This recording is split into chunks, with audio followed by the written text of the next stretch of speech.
Imagine an army unlike any other in history, an all-female force, sworn to celibacy, armed with muskets and machetes, who fought with a ferocity that terrified European armies.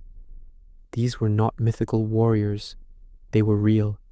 They were the Dahomey Amazons, the most feared fighting force in West Africa for over 2 centuries. Today, on African Roots, we uncover the epic story of these legendary women. Their story begins in the 17th century, in the powerful kingdom of Dahomey, located in modern-day Benin. Originally, they weren't soldiers, but a corps of elephant hunters known as the Gbeto. Their skill, strength, and bravery in hunting the largest land animals on earth caught the eye of the king. By the 18th century, King Agaja had transformed them into a royal bodyguard, and soon they became a frontline fighting force, essential to Dahomey's military might. How did a young woman become one of these elite warriors? Recruitment could be voluntary, with girls as young as 8 joining to escape poverty or unwanted marriages. Others were conscripted, chosen for their strength and spirit, but joining was only the first step. The training that followed was brutal, designed to strip away all fear and forge them into living weapons. They endured intense physical conditioning, running through thorn bushes and climbing acacia-studded walls without showing pain. They practiced hand-to-hand combat, learned to handle Danish muskets, and perfected the art of wielding the razor-sharp machete.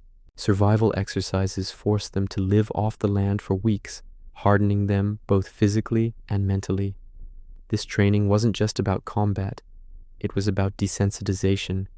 They were taught to be utterly ruthless in battle, a psychological weapon as powerful as any musket. The Agoji weren't just a single-minded force, they were a highly organized army with specialized regiments. At the forefront were the riflewomen, who formed the bulk of the army, wielding flintlock rifles and muskets with deadly precision. Then there were the Gbeto, or Reapers, an elite unit of huntresses known for their incredible strength and skill with massive, sharp blades. They were the shock troops, tasked with breaking enemy lines in fearsome charges.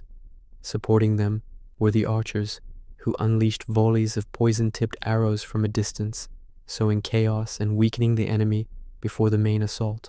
This division of labor, from long-range attacks to close-quarters combat, demonstrates a sophisticated military strategy that made them one of the most formidable forces of their time.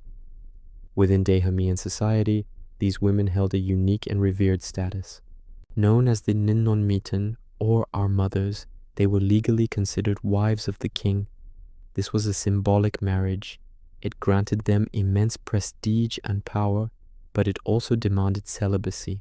They lived in the king's palace, separate from the general population, and when they walked through the streets, a bell ringer would precede them, warning all men to get out of their path, avert their eyes, and show respect.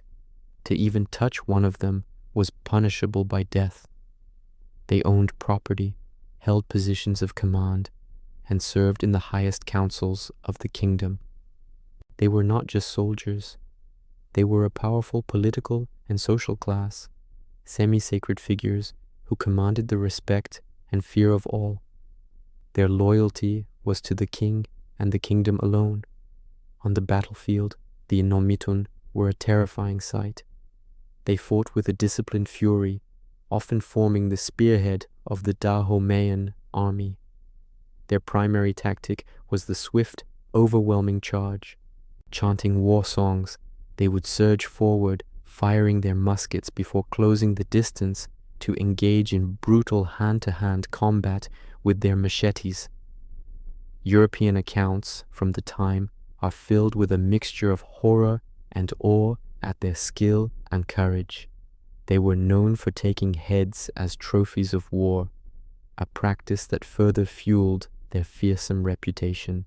They participated in countless campaigns against rival kingdoms like the Oyo Empire, playing a crucial role in expanding Dahomey's influence and securing its wealth, which was heavily reliant on the slave trade, a complex and dark part of their history that cannot be ignored.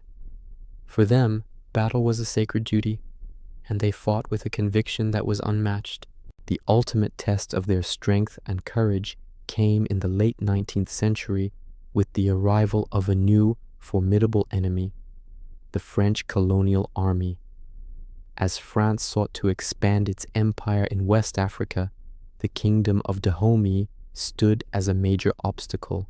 This led to the Franco-Dahomeyan Wars.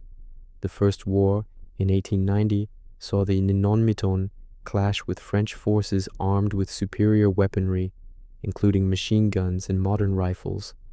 In battles like the one at Cotonou, the women warriors charged French lines with incredible bravery, but they were cut down by overwhelming firepower. Despite suffering heavy losses, their ferocity shocked the French soldiers, who had never encountered such opponents. The final stand came during the Second Franco-Dahomeyan War in 1892.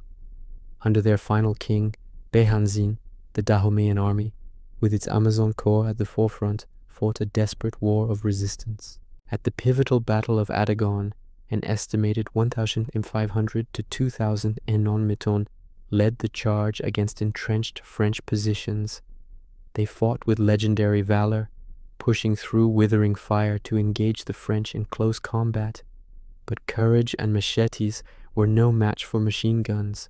The losses were catastrophic. Hundreds, perhaps thousands, fell. The back of the Dahomeyan army was broken. By 1894, the French had conquered the kingdom, exiled the king, and disbanded the legendary female warriors. The age of the Dahomey Amazons was over. Though their kingdom fell, their legacy endures. The Dahomey Amazons are a powerful symbol of female strength and African resistance against colonialism. They shattered every stereotype about the role of women in society and warfare. They were not just fighters, they were leaders, property owners, and sacred figures who held a status unparalleled almost anywhere else in the world at the time. Their story reminds us that history is filled with incredible figures who defy our expectations. They have inspired countless stories, artworks, and most famously, the Dora Milaje in the movie Black Panther, bringing their spirit to a new global generation. The non-Miton proved that courage has no gender, and their epic tale is a vital part of Africa's rich and complex history.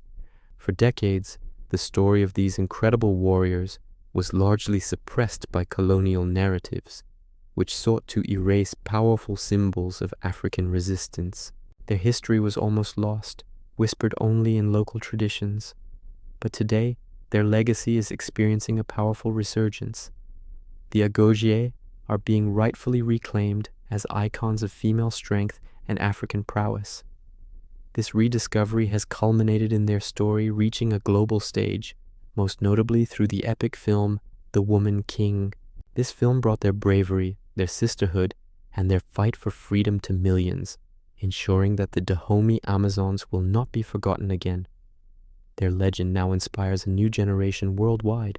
The story of the Dahomey Amazons is just one of many hidden histories that we are dedicated to bringing to light. If you were inspired by their courage and want to discover more incredible stories from the continent, make sure you hit that subscribe button and ring the notification bell for our channel, African Roots. Thank you for watching, and we'll see you in the next video.